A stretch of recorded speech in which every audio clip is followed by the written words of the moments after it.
എനിക്കറിയുന്നൊരു ചെറിയ പയ്യനുണ്ട്. ആ പയ്യന് 18 വയസ്സായില്ല. അവന്റെ തലയ്ക്കകത്ത് വല്ലാത്ത വേദന. ഹോസ്പിറ്റലിൽ കൊണ്ടുപോയി ടെസ്റ്റ് ചെയ്തപ്പോ ഡോക്ടർക്കൊരു സംശയം.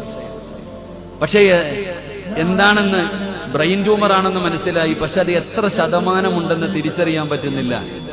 ഡോക്ടർ 10 ദിവസത്തെ ഗുളികയും കൊടുത്തിട്ട് ഈ പയ്യനെ വീട്ടിലേക്ക് പറഞ്ഞു വിട്ടു. എൻ്റെ അടുത്ത് വന്നു വല്ലാത്ത സങ്കടം പറഞ്ഞു. ഞാൻ പറഞ്ഞു, മനസ്സിനൊരു സമാധാനം കിട്ടാൻ മഹാന്മാരുടെ ഖബറുകൾ സിയാറത്ത് ചെയ്യാൻ ഏർവാടി പോയിട്ട് വരാൻ പറഞ്ഞു. അങ്ങനെ ഏർവാടിയിൽ പോയി സിയാറത്തെല്ലാം കഴിഞ്ഞു മടങ്ങി വന്നു. ഞാൻ പറഞ്ഞു, 10 ദിവസം കഴിഞ്ഞിട്ട് ഡോക്ടർ ടെസ്റ്റ് ചെയ്യാൻ പറഞ്ഞിരിക്കുകയാ, നിനക്ക് ബ്രെയിൻ ട്യൂമറാ. ഞാൻ ആ ഉമ്മയോടും ആ മകനോടും പറഞ്ഞു, നിങ്ങൾക്ക് ബ്രെയിൻ ട്യൂമറാണ്, പേടിക്കൊന്നും വേണ്ട. പക്ഷെ അടുത്ത ടെസ്റ്റ് ചെയ്യുമ്പോൾ ഒരൽപ്പം പോലും അണുക്കൾ എന്റെ ശരീരത്തിലില്ല.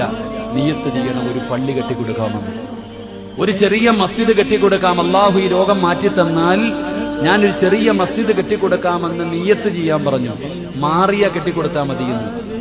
13 ദിവസം കഴിഞ്ഞ് പോയി ടെസ്റ്റ് ചെയ്തു. ഡോക്ടർ 2 റിസൾട്ടും എടുത്തിട്ട് പറയുന്നു, ആദ്യത്തെ റിസൾട്ടിൽ 68% ഉണ്ടായിരുന്നു, രണ്ടാമത്തെ റിസൾട്ടിൽ ഒരു അംശം പോലുമില്ല. ഇതാണ് സദഖ. നബി തങ്ങൾ പറഞ്ഞു, അസ്സദഖത്തു റദ്ദുൽ ബലാ, സദഖ വിപത്തുകളെ തട്ടിമാറ്റും.